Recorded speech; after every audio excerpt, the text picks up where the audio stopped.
Have you ever noticed that the smartest people in the room are rarely the most successful? That those who question too much, think deeply, and see beyond the obvious end are isolated, while those who follow the herd without hesitation are celebrated and rewarded? There's a disturbing reason for this, and it reveals something profound about the invisible architecture of the society we live in. The truth is that society wasn't built to reward genuine intelligence. It was designed to reward conformity disguised as competence. Think about this for a moment. From childhood, we've been conditioned to believe that being intelligent means getting good grades, following rules, memorizing information, and reproducing it when asked. But that's not real intelligence. It's sophisticated obedience. It's the ability to fit perfectly into boxes that others created for you. And when someone truly brilliant appears, someone who thinks differently, who questions foundations, who sees patterns invisible to others, the system doesn't know what to do with that person. So it does what any organism does when it encounters something foreign. It rejects it. Look at history. Socrates was sentenced to death for asking too many questions. Galileo was persecuted for revealing truths that contradicted consensus.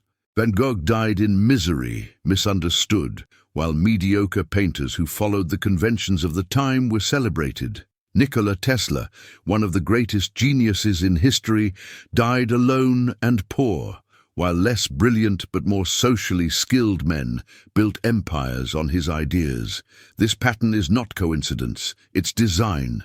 Society needs order, predictability, people who won't disturb the fragile balance of power structures. And the truly brilliant? They're disruptive by nature.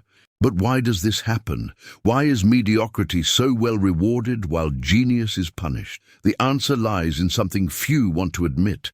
Genuine intelligence is dangerous to the status quo. Truly intelligent people don't just think differently.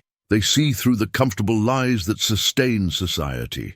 They see that the emperor has no clothes when everyone pretends to admire his invisible garments. And this creates a fundamental problem. When you can see through collective illusions, you can no longer participate in them with genuine enthusiasm. You become a stranger, even when you're in the middle of the crowd. Now consider the fools that society rewards. I put fools in quotes because they're not necessarily stupid in the traditional sense. Many have high IQs, impressive degrees, sophisticated vocabularies. But they possess something far more valuable to the system: social intelligence, strategic conformity, and the ability to make others feel comfortable. They know when to agree, when to disagree superficially to appear as independent thinkers, but never in a way that truly threatens anything. They master the art of appearing intelligent without scaring anyone with real intelligence. They're perfect chameleons of the system. Think about your workplace. Who rises fastest? It's rarely the person with the best ideas. Usually, it's the one who knows how to navigate corporate politics, who makes bosses feel validated, who never questions fundamental premises, but always offers innovative solutions within acceptable limits. This person understood the game, and the game isn't about being brilliant, it's about being palatable. The truly brilliant, on the other hand, commit a capital sin. They make others feel uncomfortable, not intentionally, necessarily. But when you see connections others don't see, when you question assumptions everyone accepts as sacred, when you can't fake enthusiasm for mediocre ideas just to maintain harmony, you become a threat. Not a physical threat, but something worse. A threat to collective self-esteem. You remind others by your mere existence that they could think more deeply, question more, be more than they are. And most people hate that reminder. But here's something you need to understand deeply. It's not your fault if you're one of these brilliant people the world seems to punish. You're not doing anything wrong. Your brain simply works differently. You see patterns, connections, possibilities that escape others, and this is simultaneously your greatest gift and your greatest curse in today's society. Because while humanity slowly evolves through the ideas of misunderstood geniuses, it rewards those who keep the machine running smoothly in the present. If this idea has already resonated with you, imagine what comes next. Subscribe so you don't miss this journey, because we're about to go even deeper. There's a deep psychological reason for this. You see, the average human lives in a state of constant cognitive dissonance. They need to believe their choices are wise, that their life has meaning, that the structures they invest time and energy in are legitimate. When someone brilliant comes along and, even unintentionally, exposes the flaws in these systems, it creates existential anxiety. And how do humans deal with existential anxiety? By attacking the source. It's easier to label the deep thinker as arrogant, impractical, disconnected from reality, than to confront the possibility that maybe, just maybe, you've been living in a comfortable illusion. Think about how many times you've had a genuinely innovative idea in a meeting, only to be met with uncomfortable silence or polite smiles that say, "How interesting but mean, how absurd." Meanwhile, someone proposes a minimal variation of what already exists, and everyone applauds enthusiastically. This isn't about the quality of ideas. It's about the level of threat they pose to collective cognitive comfort. The innovative idea requires people to rethink fundamental premises. The incremental idea allows them to continue operating within the familiar paradigm. Guess which one wins? And here's the cruel irony. Many of the fools society rewards eventually implement diluted versions of the brilliant people's ideas, but only after these ideas have been domesticated enough to become palatable. The original genius, often forgotten, uncredited, or worse, posthumously ridiculed for not having the wisdom to present their ideas in a more accessible way. In other words, punished for being too far ahead. But there's an even deeper secret that few know. While society rewards conformity disguised as competence, it also fears its own dependence on the truly brilliant. Because despite everything, all real progress, all genuine innovation, every transformation that truly matters, comes from those who think differently. Society knows this, even if unconsciously. That's why there's such a strange dynamic.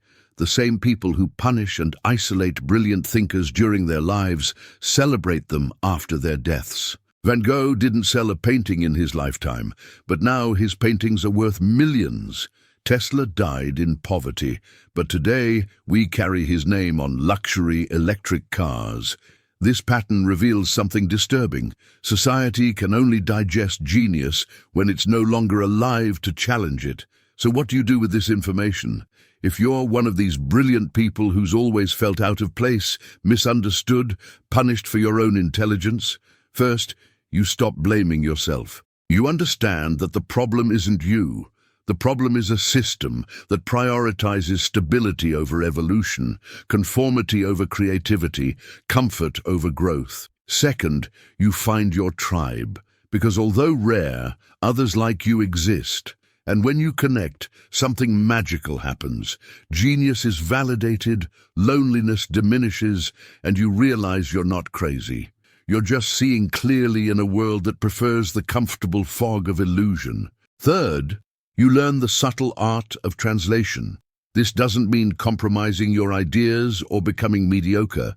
It means finding ways to present deep insights in language that doesn't immediately activate others' psychological defenses. Think of it as planting seeds rather than uprooting plants. Revolutionary ideas always meet resistance when imposed, but can germinate naturally when offered with strategic patience. And fourth, perhaps most importantly, you redefine what success means. If success is being rewarded by society with money, status, and approval, then yes, the brilliant often fail. But if success is living with intellectual integrity, contributing something genuine to the world, and maintaining your ability to see clearly even when it's painful, then you're already successful in ways most will never be. Here's the final revelation, the truth that will set you free. Society isn't wrong to reward conformists. It's doing exactly what it needs to do to keep itself functioning in the short term. But you're also not wrong to be brilliant. You're doing what the species needs to evolve in the long term. These two forces are in eternal tension and always will be. The question isn't how to change the system, because large systems change slowly. The question is, knowing this, how do you choose to live? You can become bitter, feel like a victim, harbor resentment against a world that doesn't appreciate your mind. Or you can accept your role as an evolutionary outlier, someone whose job is to advance the human conversation, even if few understand now. You can find peace in understanding that real impact rarely comes with immediate recognition, that the most important ideas in history were ridiculed before being revered, that you're part of an ancient lineage of thinkers who were always misunderstood in their time, but who moved humanity forward. In the end, the choice is yours. You can seek validation from the herd, which will require you to moderate your light, dilute your ideas, and become a more palatable version of yourself. Or you can accept the lonely but authentic path of keeping your flame lit in the darkness, knowing that perhaps only a few will see it clearly, but that this light is precisely what the world needs, even when it doesn't know it. So here's my final message to you. If you're one of these brilliant people who's always felt punished by society, know that you're not alone. Know that your ability to see beyond the obvious isn't a curse, but a rare gift. And know that while the world may reward fools today, history is written by visionaries. Your job isn't to be understood. Your job is to be true. And sometimes, just sometimes, that's reward enough. If this message touched something in you, if you felt these words describe your experience, do two things. First, like this video so others like you can find it.